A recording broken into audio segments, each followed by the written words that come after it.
কুসংস্কারের সর্দার কীর্তনিয়া প্রদীপ পাল কীর্তনের মঞ্চে দাঁড়িয়ে হাজার হাজার মানুষের সামনে বলেছিলেন, গলায় তুলসী কাঠের মালা পরলে আপনাকে সাপে ছবল মারবে না, আপনার মাথায় বজ্রপাত পড়বে না। যার হাতে তুলসীর মালার বেল্ট আছে বাবা, তার সাপে কোনোদিন তাকে কামড়াতে পারবেন না। আর ঠিক একই কথা বলেছিলেন কুসংস্কার এবং অন্ধবিশ্বাসের সর্দারেরও সর্দার কীর্তনিয়া রাধাপদ ঘোষ। তিনি তো গ্যারেন্টি দিয়ে বলেছিলেন যে গলায় তুলসী কাঠের মালা থাকলে সাপে ছবল মারবে না, সাপে আপনাকে কামড়াবে না।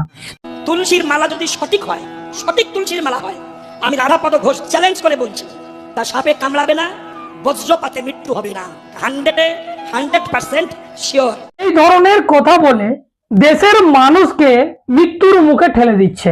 এই ধরনের কথা বা এরকম অ্যালিগেশন আমি কেন লাগাচ্ছি, কারণ আপনারা জানেন যে কিছুদিন আগে একটা ঘটনা ঘটেছিল যেখানে একটা মহিলার গলায় তুলসী কাঠের মালা ছিল, তিনি পড়েছিলেন, তবু তিনি সাপের ছবলে মারা যান। এমনও ঘটনা দেখা গেছে যে তিনি গলায় তুলসী কাঠের মালা পড়েছে কিন্তু বজ্রপাতে তার মৃত্যু হয়েছে। তাহলে এরা সমাজের মধ্যে দাঁড়িয়ে হাজার হাজার মানুষের সামনে মিথ্যাটাকে প্রচার করে, আর সেটা আপনারা দেখছেন কিন্তু বিরোধ করছেন না, প্রশ্ন করছেন না। যার জন্য আবার যাকে আপনারা জগৎগুরুর সার্টিফিকেট দিয়েছেন, সেই জগৎগুরু রামভদ্রাচার্যজি তিনি কি বলছে জানেন? তিনি বলছেন আপনার গলায় যদি পইতে থাকে তাহলে আপনাকে কারেন্ট মারবে না, মানে কারেন্টে আপনি স্পর্শ করলেও কারেন্ট আপনাকে আকর্ষণ করবে না, কারেন্ট আপনাকে মারবে না, কারণ পৈতের মধ্যে 33 করোড় দেবতা নিবাস করে। यदि गले में जनेऊ रहेगा करंट प्राय नहीं आता, यदि गले में जनेऊ रहेगा करंट प्राय नहीं आता, 33 करोड़ देवता निवास करते हैं।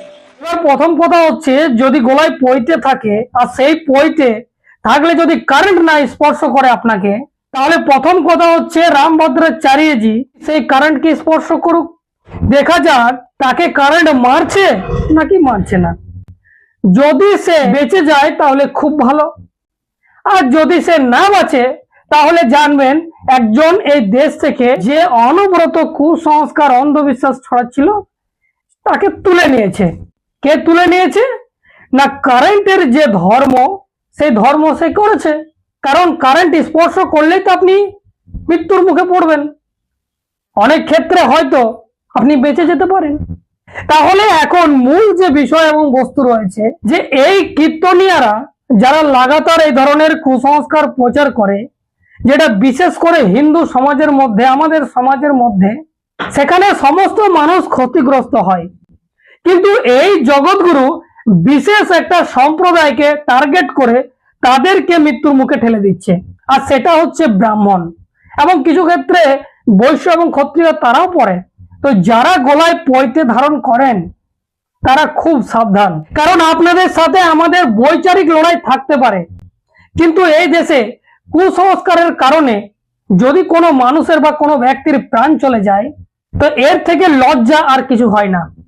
যার জন্য এই রামভদ্রাচার্য তিনি ব্রাহ্মণদেরকেও মৃত্যুর মুখে ঠেলে দিচ্ছে।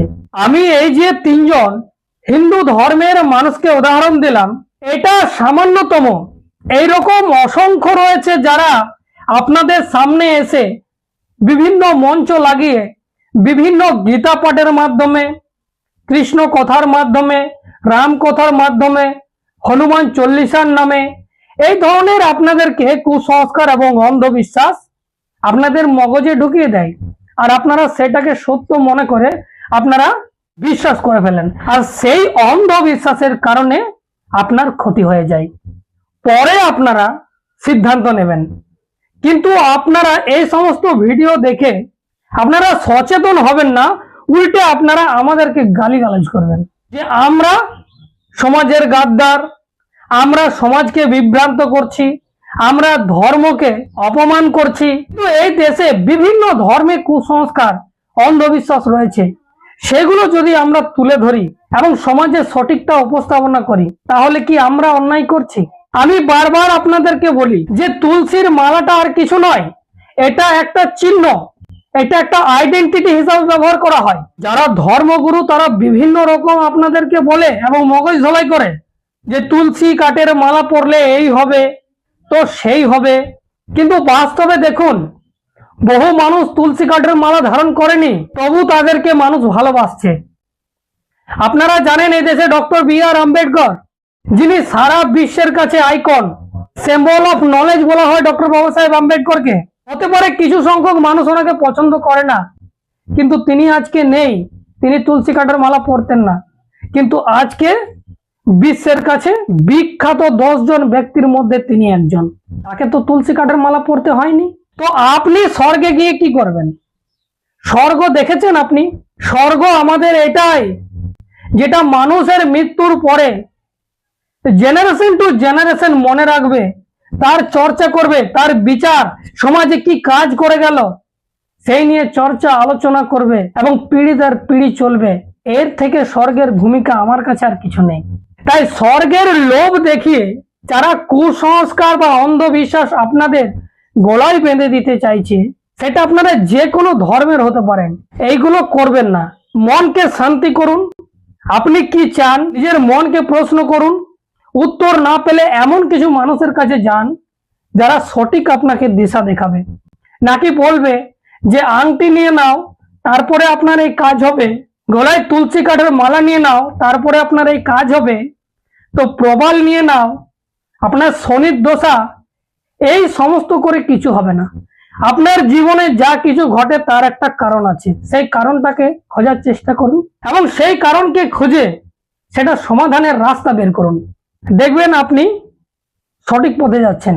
আর যদি সমাধান না খুঁজে আপনার সমস্যা হয়েছে এক, আর আপনি আংটি তাবিজ কবজে তুলসীর মালাতে আপনি সেটা সমাধান খুঁজবেন, তো আপনার বিপদ ছাড়া কিছু হবে না।